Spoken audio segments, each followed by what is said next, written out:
Nous les voyons même ici aux États-Unis, en RDC. Vous êtes réellement Monsieur l'abbé ou c'est un nom que vous avez accepté comme ça? Alors, padre, ça veut dire monsieur l'abbé. Donc, c'est la même chose. Sauf que. Ah, ok. Ouais. Alors, c'est devenu presque comme un nom propre, mais sinon, moi, je suis originaire de Tchangougou, à côté de Bukavu. Donc, je suis né là-bas. Donc, j'ai fait toute ma scolarité là-bas. Petit séminaire, grand séminaire. J'ai été ordonné prêtre catholique en 99 pour le diocèse de Tchangougou. Et puis, j'ai travaillé comme prêtre au Rwanda et en France, en fait. Donc, ce n'est pas un surnom. Je suis bien un prêtre catholique.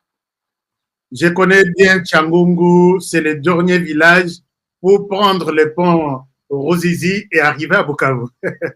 Je connais bien. Vous parlez Machi aussi? Bon, pas totalement. Enfin, non, pas du tout. Pas du tout. Ouais. Alors, nous sommes contents de vous recevoir dans cette émission. Vous êtes Rwandais de père et de mère. De père et de mère, né au Rwanda, élevé au Rwanda, vraiment. Et aujourd'hui, vous êtes opposant acharné, numéro 1 du président Paul Kagame. Alors, c'est-à-dire que j'étais très bien dans ma mission, dans ma vocation comme prêtre catholique, mais j'ai été forcé pour entrer dans la résistance. Et là, voilà, l'histoire a fait que je suis aujourd'hui en vue, comme quelqu'un qui se prépare vraiment à pouvoir remplacer ce régime-là, et nous travaillons beaucoup pour ça. Je rappelle ici, puisque vous parlez du remplacement de ce régime, vous êtes le président des Rwandais vivant en dehors de leur pays, disons les Rwandais de la diaspora. Donc, vous êtes organisé, vous avez un gouvernement et vous êtes les présidents de ces Rwandais-là. C'est-à-dire qu'en 2017, on avait fondé un parti avant, donc en 2013, on avait voulu aller se présenter aux élections présidentielles au Rwanda. Et là, on m'a empêché par 2 fois d'atterrir à Kigali pour aller me présenter aux élections. La première fois, c'était à Nairobi. La deuxième fois, c'était en 2017, en janvier, c'était à Bruxelles. Et c'est là où j'ai appelé l'opposition pour, cette fois-ci, mettre en place un vrai gouvernement en exil pour pouvoir s'organiser sérieusement. Donc, pour, disons, affronter ce régime. Et c'est pour ça, donc, je ne suis pas seulement président d'une petite organisation, c'est vraiment un gouvernement qui a, avec un cabinet de ministres. Avec même, on a créé même un tribunal populaire à l'exil. On a une assemblée de candidats députés qui devaient partir d'ailleurs se présenter aux élections cette fois-ci aussi, la fois dernière au mois de juillet, avec moi. Donc, on s'organise vraiment en vrai gouvernement, comme des gens qui se préparent à diriger le pays. Demain, j'espère que ça ne va pas tarder encore. Magnifique. Est-ce que ça sera une tâche facile, puisque je sais que vous avez été bloqué même pour venir, pour aller déposer votre candidature au Rwanda. Et aujourd'hui, tout le monde, au niveau de la région, au niveau de l'Afrique, au niveau de l'Occident, tout le monde semble prendre Paul Kagame, qui dirige le Rwanda aujourd'hui, pour un saint. Est-ce que c'est votre avis aussi? C'est une manche de ma question. Et peut-être d'abord savoir qu'est-ce qui vous a poussé, vous, personnellement, à quitter le Rwanda et aller en exil, avant qu'on aborde la question de Paul Kagame lui-même. Alors, je commence par la dernière question parce que moi, donc j'ai été ordonné en 99 et j'ai travaillé comme prêtre à Tchangougou, dans les paroisses et puis comme préfet des études au petit séminaire. J'étais très heureux, je voulais rester là, même s'il y avait beaucoup de problèmes depuis 1994, quand Paul Kagame et son armée ont pris le pouvoir. Parce que c'est une dictature sans nom qui a fait beaucoup de misère au peuple rwandais, qui a surtout massacré beaucoup de gens.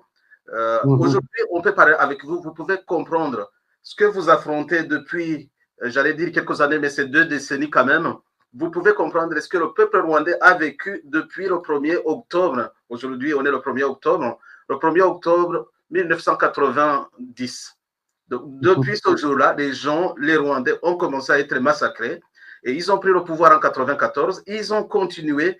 On n'a pas l'idée, on n'a pas l'idée vraiment des dégâts que ce régime a causé au peuple rwandais. Ils ont massacré tout le monde, ils ont massacré tous les intellectuels, tous les intellectuels, bon, donc c'est pas une exagération, ils ont massacré beaucoup de gens, et puis ils font ça depuis, ce qu'ils font au Congo, ils l'ont fait au Rwanda depuis. Donc en 2005, j'étais plutôt engagé dans les mouvements de paix, et je travaillais avec des Congolais. Je me rappelle le mouvement Pax Christi qui nous aidait. Moi, je dirigeais au niveau de l'Église catholique la commission diocésaine de justice et paix, et j'essayais de travailler avec Pax Christi à Bukavu et à Uvira. Et donc, on pouvait traverser surtout, on organisait des réunions de femmes pour parler de la paix. En ce moment-là, on croyait qu'on était en train de parler de paix, alors que c'était aussi un temps de guerre, parce qu'il y avait de la guerre aussi. Parce qu'il faut le comprendre. Il faut que les Congolais comprennent. Moi, je suis à côté de Bukavu et d'Uvira. Nous, on mangeait parce que les Congolais avaient traversé la frontière et que les Rwandais avaient traversé la frontière de l'autre côté. Depuis ma naissance, sauf que j'ai une partie de la famille au Congo aussi, donc depuis ma naissance, on a vécu toujours avec les Congolais et les Burundais, de près. On partageait tout.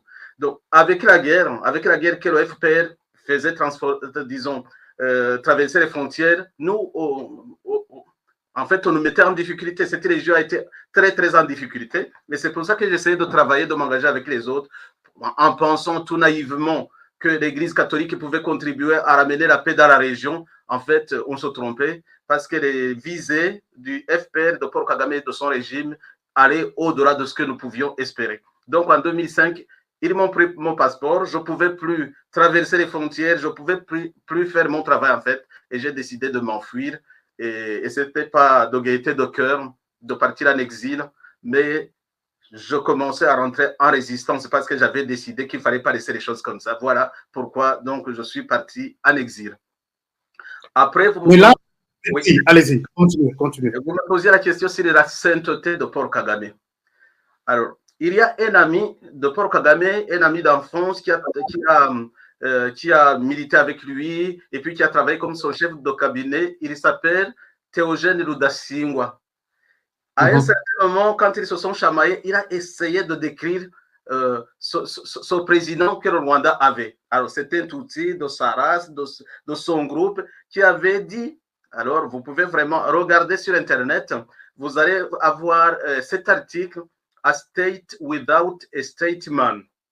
Alors, il avait décrit comme quelqu'un qui avait donc, un mindset of a serial killer and a mass murderer. Vous comprenez? Donc, ce chef d'État que nous avons, vous allez m'aider à traduire, vous êtes américain aussi, a mindset of a serial killer and a mass murderer. C'est comme ça qu'il a décrit. Je ne pourrais pas faire mieux.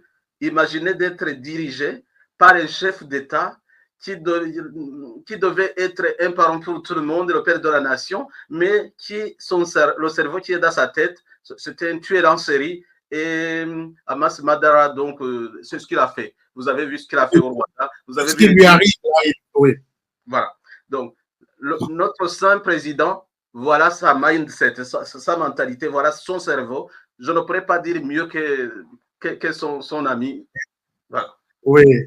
D'accord. Alors, donc, puisque nous, on croyait que Paul Kagame n'est tout seulement qu'en RDC, où il est tout seulement une partie de la population congolaise, il n'a pas effectivement beaucoup tué au Rwanda, puisque lui considère les autres comme des génocidaires, ceux qui ont tué, mais au Rwanda, il n'y a pas eu de tuerie.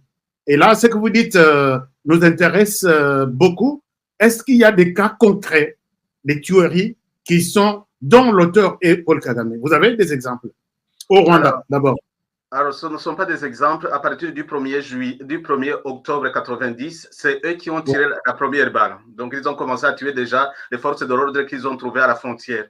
Au fur et à mesure maintenant, c'est connu. Ce n'est plus un secret pour personne, puisqu'il y a même des gens qui sont partis de son armée qui ont tout raconté et qui ont même donné des témoignages au niveau des tribunaux. Par exemple, en France, le juge Jean-Louis Bruguière avait quand même, disons, émis des mandats d'arrêt, et c'est des gens qui venaient de chez Kagame qui avaient donné ces témoignages. le juge espagnol Jean-Louis Andrew Mereles, qui avait délivré aussi 40 mandats d'arrêt contre les hauts officiers de Paul Kagame pour dire des massacres qu'ils avaient faits. Ils ont organisé des massacres de masse, donc pour tuer des civils. Ils les appelaient dans les stades, ils massacraient tous les stades. Ils ont massacré dans le nord, à Ruhengeri, Gisenyi, Byumba, ils ont massacré du monde. Ils ont massacré, même après avoir pris le pouvoir, dans un cas de réfugiés, ils ont massacré un cas de réfugiés à Kibeho. Tout cela est documenté avant de traverser la frontière vers le Congo pour massacrer aussi des millions de gens. Donc au Rwanda, et ce n'est pas seulement pendant la guerre. Si ça avait, s'il avait pu arrêter en 1994, on dirait, voilà, on va reconstruire le pays. Notre président, voilà, il a massacré les gens, mais c'était dans le cadre d'une guerre. On peut comprendre ça. Oui. Après, ils ont organisé pour décimer des Hutus, des populations Hutus du Nord. Ils les ont. Aujourd'hui, on ne dit pas les chiffres parce qu'on ne les connaît pas vraiment. Mais entre nous, on commence quand même à faire des recensements par rapport aux gens qui ont perdu l'erreur. Nous estimons qu'il a massacré 5 millions de personnes au Rwanda et on commence à le dire. Et ils continuent. Ils ont installé actuellement. Vous estimez les tueries ou les personnes tuées par le régime à 5 millions de personnes? 5 millions de gens, de personnes. À 5 millions, c'est pas, et c'est pas, oui, et c'est pas tout. Oui. Et c'est pas tout. Je vais vous révéler quelque chose. Vous avez aujourd'hui, encore aujourd'hui, ils ont installé des choses qui nous ont surpris tous, parce que dans chaque commune, on en a 30. Ils ont installé des choses, des organisations qu'ils ont appelées des transit centers et des rehabilitation centers. Alors, ils sont au nombre de 40 à peu près, ceux qui sont connus. Vous savez ce qu'ils font? Ils y vont dans les familles, ils prennent des hommes, ils prennent des enfants jusqu'à 13 ans, 11, 12, 13 ans, ils les enferment dedans et ils disent que ce sont des inzererezi en Kinyarwanda, c'est des gens sans abri, c'est des gens sans domicile fixe, alors qu'ils les prennent chez eux. Et qu'est-ce qu'ils font dans ces camps-là? En fait, c'est des camps de concentration qu'ils ont installés. Ils massacrent les gens dedans. Et maintenant, il y a un commerce que vous devriez savoir. Et le Congo devait vérifier si ça ne se passe même pas au Congo. Ils vendent des organes humains. Maintenant, on a des preuves, on a des signes. On a même parlé avec des gens qui ont travaillé dans ces organisations-là. Vous pouvez comprendre notre saint président, ce qu'il est capable de faire quand même. Monsieur l'abbé, ce que vous faites, ce que vous dites là, ça fait froid au dos. Et il le fait même en RDC. Traversons un peu en RDC. Là, nous avons compris ce qui se passe au Rwanda. Nous, en RDC, nous accusons également l'homme qu'il est auteur de plusieurs morts en RDC. Est-ce que vous avez aussi, une fois, ça vous arrive d'avoir aussi cette conviction que les Congolais ont raison de l'accuser d'être à la base de plusieurs millions de morts en RDC? Alors, ce n'est pas seulement la conviction. J'aimerais vraiment demander pardon aux Congolais ce soir.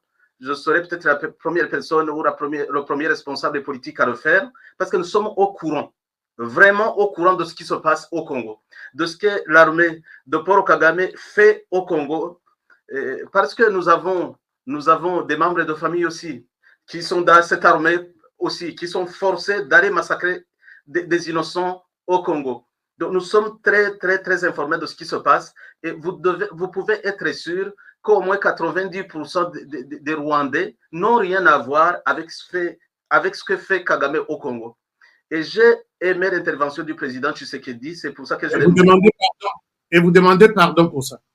Je demande pardon, je demande sincèrement pardon au nom du peuple rwandais que d'ailleurs nous sommes en train de nous organiser aussi pour faire quelque chose, pour en tout cas s'allier avec les Congolais qui veulent du changement à Kigali, parce que tant que ce régime est en place, vous n'aurez pas la paix, nous n'aurons pas la paix. Mais je demande et je réitère vraiment cette demande de pardon pour le peuple rwandais.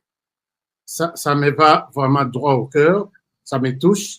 Moi, personnellement, en tant que Congolais qui mobilise, qui motive plusieurs d'autres Congolais de millions derrière moi, j'accepte ces pardons, que le peuple rwandais n'a pas de problème direct avec le peuple congolais. Alors, on évolue par rapport à cette question. Vous dites que vous êtes conscient qu'il y a des Rwandais qui tuent sur demande de Paul Kagame en RDC, mais qui ne sont pas qui ne se sont pas engagés directement, mais ils le font malgré eux. C'est ça ce que vous semblez dire. Alors, il faut savoir comment est organisée l'armée de Paul Kagame parce que... Allez-y, allez-y, allez-y. Oui, parce que justement, tous les officiers de cette armée, ils sont Tutsis et de préférence ceux qui sont venus avec Paul Kagame de l'Ouganda. Mais tous les hommes de troupes, c'est nos enfants, c'est nos frères, c'est nos sœurs qu'ils prennent de force pour les engager dans des guerres qu'ils ne comprennent pas. Mais ils n'y vont pas de guerre de cœur, ils n'y vont pas. On les a d'ailleurs, on a commencé à les sensibiliser en disant, si vous arrivez au Congo, essayez dans la mesure du possible de partir, d'essayer de ne plus obéir à vos officiers et de vous remettre à l'armée congolaise. Je ne sais pas si ça se fait, mais nous continuons de le faire. Mais ils sont forcés à y aller. Et en fait, les gens qui les envoient au Congo, c'est de la pure chair à canon. C'est pour continuer à les massacrer aussi. Ne pensez pas qu'ils viennent seulement massacrer les Congolais. C'est ces Hutus-là qu'il met en avant pour que les jeunes Hutus, pour qu'ils soient massacrés aussi. En fait, ils gagnent doublement. Et peut-être de nous, les Congolais ne comprennent pas qu'il y a de morts. Quand ces jeunes kidnappés de force traversent les frontières pour venir, pour aller en RDC combattre, ils sont quand même tués par les FARDC. Vous confirmez aussi ça? Ou ils retournent tous vivants? Est-ce que vous avez un chiffre? Le chiffre, je ne l'ai pas, mais j'ai toujours eu des informations des camions qui ramenaient des cadavres, ce qu'ils pouvaient ramener. J'ai des gens qui m'informaient, surtout quand il y en a qui regrettent que les avions Sukhoi ne volent plus. Vous comprenez la situation où nous sommes. Nous sommes très contents car le Congo essaie de se défendre. En même temps, nous sommes en deuil parce que les enfants qui tombent sur le champ de bataille sont toujours nos frères et sœurs. Et on est dans cette situation terrible. Mais voilà, c'est ce que Kagame veut pour nous et il le fait. Et vous pensez que vous regrettez pourquoi les Sukhoi ne volent plus? Alors, ça m'a étonné. Je suis prêtre, hein? Je peux recueillir aussi des confidences. Ça m'a étonné parce que je vous ai parlé de 90% du Rwandais voulaient qu'il y ait une vraie guerre contre ce régime, au moins pour essayer de le détruire. Et il nous disait, parce que moi j'ai toujours été pacifiste, je me disais il faut des solutions négociées, il faut des solutions pacifiques. C'était ma mindset aussi. Mais il disait, il vaudrait mieux une guerre, une vraie guerre, détruire ce régime, meurent ceux qui peuvent mourir, mais ceux qui vont survivre continueront à vivre après. Et ça m'a étonné. Ça m'a étonné parce que donc c'est pour dire tout simplement ils sont fatigués. De notre côté, le peuple est aussi fatigué. Fatigué par le régime, fatigué par cette guerre, on est épuisé. Et vous êtes content de la position du président Félix Tshisekedi pour l'instant, qui pense qu'il faut d'abord épuiser toutes les voies diplomatiques avant de prendre une autre décision allant dans ce sens-là. Est-ce que vous êtes d'accord avec ça ou vous avez un autre conseil plus particulier à lui adresser ce soir? Alors là, c'est une question très, très, très importante et très complexe parce que j'ai eu la chance de rencontrer physiquement, personnellement, le président Félix Tshisekedi. Alors, j'ai aimé l'homme qui est très, très sage et très intelligent, d'ailleurs, très, très intelligent. Il comprend ce qui se passe exactement. Sa stratégie d'utiliser d'abord la diplomatie, on lui reconnaît la valeur de ce qu'il a pu faire parce qu'avant lui, personne n'avait osé traîner dans la boue, mais positivement parce qu'il disait la vérité, ce régime. Mais après, le peuple rwandais est traumatisé par l'expérience que nous avons eue. Quand on traîne dans les négociations, nous avons vu ce que ça peut produire. C'est comme ça que notre ancien président a été assassiné. Alors, le peuple rwandais, ils me disent toujours, ils m'écrivent des messages, ils croient que je vois le président Tshisekedi tous les jours. Ils doivent vous écrire. Oui, allez-y. Ils m'écrivent en disant, il faut lui dire, comme si je pouvais le voir tous les jours, en disant, eh bien qu'il ne tombe pas dans le piège dans lequel est tombé le président Habyarimana, parce que ces gens-là, donc le régime de Paul Kagame, ils sont très forts au moins en deux choses. Dans le mensonge et la désinformation, là, ils sont inégalables. Comprenez que le mensonge est toujours financé. Ils mettent beaucoup d'argent à financer, à faire passer le mensonge. Et ça, les gens ne comprennent pas pourquoi les mensonges ont accepté. ils sont acceptés parce qu'ils sont financés. Et la deuxième chose, c'est le cynisme et la cruauté. Ces gens ne respectent aucune parole donnée. Ils n'ont jamais de parole donnée. Donc, ils vous trompent en disant qu'ils sont en train de négocier. En même temps, ils sont en train de planifier de vous abattre. Et nous avons vécu cela et ça a causé un traumatisme inguéri. Je ne sais pas comment on va guérir de ce traumatisme-là. Et puis, au niveau cruauté, le président Tshisekedi avait qualifié cela. En fait, il les avait vus. On a vu comment il avait commencé en négociant avec eux. Il s'est rapproché d'eux. Il a compris comment ils fonctionnaient. Et je l'ai compris le jour où il a dit, en fait, c'est un pouvoir diabolique. Parce que ce qu'ils font, surtout en massacrant les gens, aucune personne humaine ne pourrait concevoir ça, que ce soit possible. Alors, pour revenir à la question, non, je n'ai pas de leçon à donner au président Félix-Antoine Tshisekedi, le président de la RDC. Je n'ai pas de leçon à lui donner. Il est plus sage, il est en position de savoir ce qu'il doit faire. Mais en même temps, vous voyez ce qui se passe dans le monde. Vous voyez ce qui se passe en Israël, au Liban. La réaction des pays puissants, des États-Unis et les autres. Le Congo a à se défendre. C'est le Congo qui doit se défendre. Le Congo doit se défendre. Alors, que diriez-vous de ces accords attendus de l'Angola, qui est comme la dernière ligne droite, le dernier virage que tout le monde attendait, que peut-être c'est de là que sortirait ou que sortira la solution finale pour la paix entre les deux pays, le Rwanda et la RDC. Le président Tshisekedi a déjà accepté et toute la proposition que les facilitateurs lui a faite.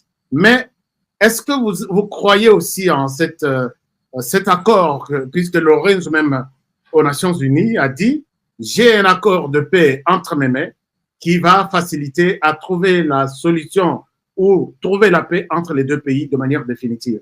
Vous y croyez aussi? Alors moi, je suis, en plus d'être prêtre, donc d'avoir eu une formation théologique, donc j'ai fait beaucoup de droit. J'ai fait beaucoup de droit, donc j'ai fait du droit en France et je reviens toujours au droit des contrats. Parce que la parole donnée, ça fait le contrat. Et on avait un article ici en France qui disait que les contrats légalement formés tenaient lieu de loi à ceux qui les avaient formés. En fait, le monde civilisé fonctionnait comme cela. La parole donnée était un contrat. Alors, vous tombez effectivement dans un piège quand vous croyez au contrat auquel l'autre ne croit pas. En fait, il n'y a pas de contrat. Expliquez-nous un peu. Oui.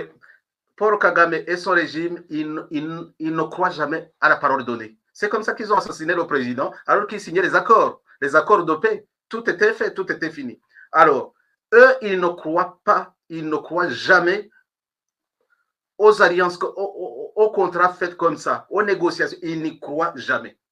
Donc, si vous y croyez, ils vous considèrent comme naïf. Et évidemment, très, très, très naïf. Et évidemment, il continue la guerre. Il continue de planifier. Maintenant, nous savons. Et j'ai fait une émission, mais c'était en Kinyarwanda hier. Parce que j'avais parlé avec des gens qui essayaient de me dire, entre autres choses, comment ils préparaient la guerre du Congo. Donc, les forces armées congolaises, ils sont en train... Nous aussi, ces secrets-là, nous voulons le savoir. Ce soir, nous sommes là pour vous écouter. Oui. Qu'est-ce que les gens disent? Je dirais seulement ce que je peux dire ce soir. Donc, ok, d'accord. Donc, les forces armées congolaises, ils affrontent ce qui s'appelle les M23 qu'on voit sur le terrain. Oui. Parfois, on les repousse, parfois, ils reviennent et ils peuvent contrôler le terrain comme ça. Mais c'est parce que les Kagame sont en train de faire. Et ils sont en train d'avancer, des infiltrer jusqu'à Kinshasa. Vous les avez déjà à Kinshasa. Si vous ne faites pas attention, ils vont faire... Comment ça? Ils sont déjà à Kinshasa? Ils sont déjà dans Kinshasa et ils viennent en civil, entre du civil évidemment. Et la frontière, et là, c'est et la frontière avec l'Angola, ils laissent passer par Lubumbashi. Je m'arrête là. Il y a ceux qui sont chargés de l'immigration au Congo, il y a des services de sécurité, ils peuvent voir ça. Mais ce que je voulais dire, c'est que la guerre du Kivu vous la verrez à Kinshasa bientôt si on ne fait pas attention. Alors qu'on est en train de négocier à Luanda. Et remarquez que la frontière justement de l'Angola est ouverte et il y a des armes qui passent par là. C'est quoi ce jeu-là? C'est pas des choses Alors que c'est l'Angola, alors que c'est l'Angola qui nous donne l'impression d'avoir résolu la question. C'est pour ça, comme prêtre, quand j'arrive dans ces choses-là, je me rappelle que je suis prêtre et je demande à mes gens de prier beaucoup et de prier pour le président Tshisekedi aussi, pour qu'il voit, pour que le Seigneur le protège, parce qu'il est piégé aussi de tout part. Ce n'est pas pour faire peur au peuple congolais, vous le savez vous-même. Vous savez que les Kagame et son régime, ils font toujours comme ça. Il ne faut pas être naïf. Nous, on les connaît, c'est pour ça que nous sommes traumatisés. Malheureusement, le peuple rwandais est très traumatisé que pour se libérer lui-même, il a besoin d'aide. Et on avait aimé l'appel du président Tshisekedi en disant ce peuple, il est dans les chaînes, il faudrait aussi l'aider. Voilà pourquoi nous nous sommes réveillés en disant maintenant, on a un leader qui a, disons, une stature régionale et qui pense aux autres pays. Vous avez de la chance d'avoir le président Félix Tshisekedi chez vous. Là, ça me fait. Vous avez dit que de ne pas avoir peur, mais là, ça me fait peur alors. Ça me fait peur. Donc, quand vous dites que vous confirmez que les Rwandais est en train d'acheminer ses armes, ses munitions, ses militaires tout autour de la RDC jusqu'à Kinshasa, là, ça me dérange un peu. Mais c'est un avertissement, un appel à une vigilance totale au service de renseignement et de notre pays pour écouter celui qui parle. Il n'a pas intérêt à nous mentir. C'est lui qui connaît les modes opératoires de l'homme. Alors, moi, ça me dérange un tout petit peu. C'est pourquoi nous nous sommes dit, je ne tairai jamais ma bouche dès lors que ce genre de choses continuent encore autour du président. Alors, vous êtes opposant acharné de Paul Kagame. Je voudrais revenir sur ça et vous comptez prendre le pouvoir au Rwanda à tout moment. Est-ce que le président Tshisekedi pourra vous aider un jour? Vous comptez sur lui pour y arriver peut-être? Nous essayons d'abord de nous organiser, mais quand vous pensez à prendre le pouvoir, il faut penser aux voies que vous avez pour prendre le pouvoir. Nous, nous sommes sûrs que s'il y avait des élections libres, nous, on les gagnerait haut la main. Là, on le sait, ça fait plus de 10 ans qu'on travaille sur ça. On a des informations, on sait que le peuple essoufflé nous soutient. Là, on le sait, et Paul Kagame et son régime le savent aussi. Par contre, comme ces gens, ils se sont organisés, ils ont creusé des tunnels dans Kigali, ils se sont installés depuis 30 ans, vous pouvez le savoir. Même si le régime s'essouffle un tout petit peu à cause de son type de leadership aussi qui pose problème, puisque ce sont des criminels qui se sont organisés pour prendre le pouvoir à Kigali et se servir du pays, donc du pays du Rwanda, aussi pour aller piller les ressources de toute la région, surtout de la RDC. C'est une bande de criminels. Là, ce n'est pas des injures, mais quand on massacre 1 million de gens, 5 millions, quel est le nom qui convient? Bon. Après, pour les mettre dehors, pour les faire quitter le pouvoir, alors comme prêtre qui pensait que les voies diplomatiques, les négociations, les élections, surtout les élections, pouvaient être une voie, alors on est confronté à un dilemme. Et c'est là où on voit comme ils se battent avec des armes à l'appui pour massacrer les gens. J'avais appelé le 1er novembre qui suivait l'élection du président Tshisekedi, il ne me connaissait pas encore, je lui avais écrit une lettre. Et c'était la lettre du 1er novembre. Et j'avais proposé une grande alliance régionale si on ne voulait pas voir d'autres présidents assassinés. Donc, cette lettre existe et j'y crois encore. Donc, une alliance stratégique, politique et militaire est nécessaire dans la région entre au moins les pays du CPGR. Donc, entre le Rwanda, au moins l'opposition, nous, Kinshasa et Bujumbura. Si on ne fait pas ça, on ne pourra pas faire face à ces gens-là. Mais à 3, on peut faire beaucoup de choses. Je pense que ce n'est pas une simple idée aujourd'hui. L'idée fait son chemin. Les présidents qui sont en place, ils savent aussi que c'est absolument nécessaire. Mais moi, je ne suis pas encore au pouvoir. Je suis seulement en opposition. Je suis plutôt demandeur et j'attends la réponse. J'ai beaucoup de confiance. Mais je pense que le président Tshisekedi a compris votre demande Est-ce que vous pouvez nous dire dans quelles circonstances cette photo a été prise? Alors, c'était en novembre l'année dernière. Donc, c'est le président Tshisekedi qui m'avait invité à le rencontrer comme homme politique, comme opposant. Alors, on avait discuté beaucoup. Et il m'avait d'ailleurs permis de mettre dans la presse cette photo parce que vous savez que quand vous rencontrez le président, ce n'est pas des selfies Il n'a pas eu peur. Il n'a pas eu peur puisque Paul Kagame l'accuse de vous soutenir pour renverser son pouvoir, son régime. Et il a autorisé de prendre d'abord la photo et la mettre même à la disposition de la presse. Alors, c'est ces services qui ont pris la photo. Nous, pour rencontrer le président, on rentre même sans carte d'identité. Donc, c'est ces services qui ont pris la photo. Oui, puisque tout est pris de l'autre côté. Voilà. Avec l'autorisation de la mettre dans la presse et de dire que nous l'avons rencontré. Donc, ce n'est pas un secret. Il a permis cela. Et s'il a permis cela, c'était pour donner un message. Parce que lui, et ça, c'est sa supériorité, en fait. C'est sa supériorité. Lui, il peut parler avec tout le monde. Il peut même parler avec des Rwandais avec qui il est en guerre. Et ça il n'est pas obligé de demander l'autorisation à qui que ce soit pour qu'il parle ou pour qu'il reçoive quelqu'un. C'est ça aussi ce que vous voulez dire. Et là, il a défié le pouvoir de Kigali absolument. Il l'a défié complètement. Et c'est ça sa force, justement. Et en tout cas, au niveau diplomatique, il a terrassé le régime de Paul Kagame. Maintenant, la diplomatie ne suffit pas parce que la diplomatie repose aussi sur la parole donnée. Si les gens disent on va arrêter la guerre et qu'ils ne font rien comme ce que nous voyons maintenant au Moyen-Orient, et qu'est-ce qui se passe? Le Congo, il attire des appétits de beaucoup de pays. Vous savez pourquoi? Donc, il y en a beaucoup qui ne voudraient rien faire, qui voudraient voir le Congo dépecé pour qu'ils puissent piller plus facilement. Ne croyez pas que tout ce qui s'appelle les alliés du Congo, ils veulent vraiment que le Congo soit organisé, que ce soit un pays développé qui repose sur ses richesses pour pouvoir se développer. Et c'est là où le Congo, et on avait vu les efforts du président Tshisekedi, à organiser son armée, à essayer de travailler. En tout cas, nous, de l'extérieur, on n'est pas seulement admiratif, mais on sait voir les actions concrètes qu'il pose, qui peuvent effectivement révolutionner des choses au Congo. Mais surtout, actuellement, on est en guerre. Si on est en guerre, il faut être en guerre.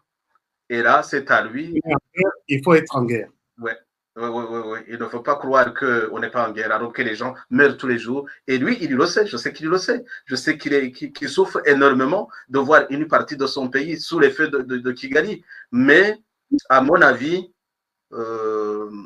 il faut être en guerre, quoi.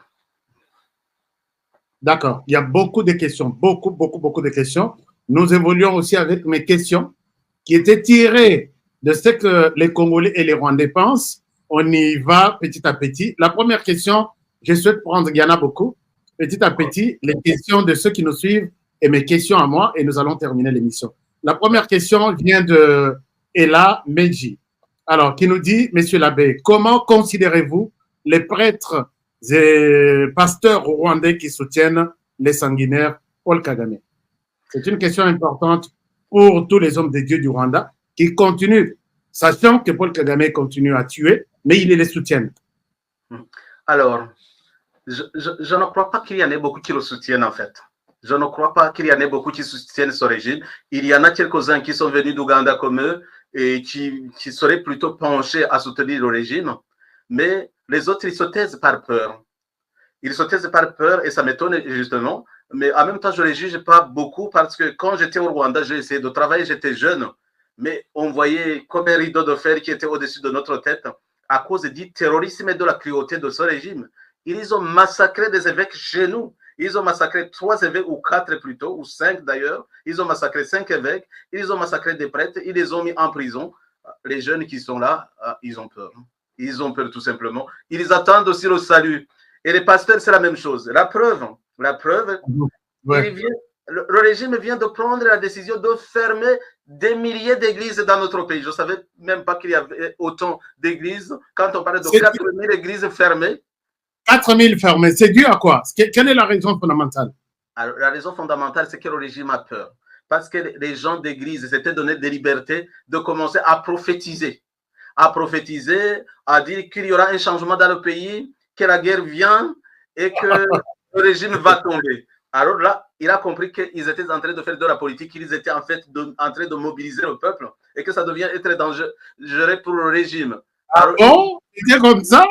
Ouais, ils ont pris la décision de les fermer. Deuxième chose, ces églises, ces petites églises rassemblaient les gens qui sont, quand les gens, ils ont peur et qu'ils se sentent isolés et qu'ils ne sont pas protégés par le pouvoir, ils retournent à Dieu, ils se confient à Dieu. Alors les églises et les pasteurs et les prêtres deviennent très importants pour la survie du peuple. Et là, il veut couper cette aide que les églises donnaient au peuple pour qu'ils soient laissés à eux-mêmes. Voilà. Et en plus, ils meurent de faim parce que toute l'économie qui est basée sur disons, les richesses qu'ils volent au Congo et le détournement de l'aide internationale, c'est pour eux, c'est pas pour le peuple. Le peuple est en train de mourir de faim. Alors, pour revenir à la question, les églises, c'est un contre-pouvoir quand ils fonctionnent bien, les prêtres et les pasteurs. C'est un contre-pouvoir dans un pays qui fonctionne normalement. Donc, ils les ont fait taire en les assassinant, en les mettant en prison. Et voilà, ils ont compris qu'ils devaient se taire ou prendre le chemin de l'exil comme moi. Alors, il y a aussi une préoccupation importante ici qui demande votre point de vue. Ce n'est pas seulement la frontière avec l'Angola. La RDC doit aussi voir les dangers sur les frontières centrafricaines, Congo-Brazzaville, Ouganda, Zambie. Si la RDC se laisse distraire, la guerre est là. Est-ce que, monsieur l'abbé, Padri Thomas Naïmana, excusez-moi, oui, est-ce que donc, vous recevez plusieurs informations de tous les Rwandais, d'autres pays, d'autres en dehors du pays, je parle du Rwanda.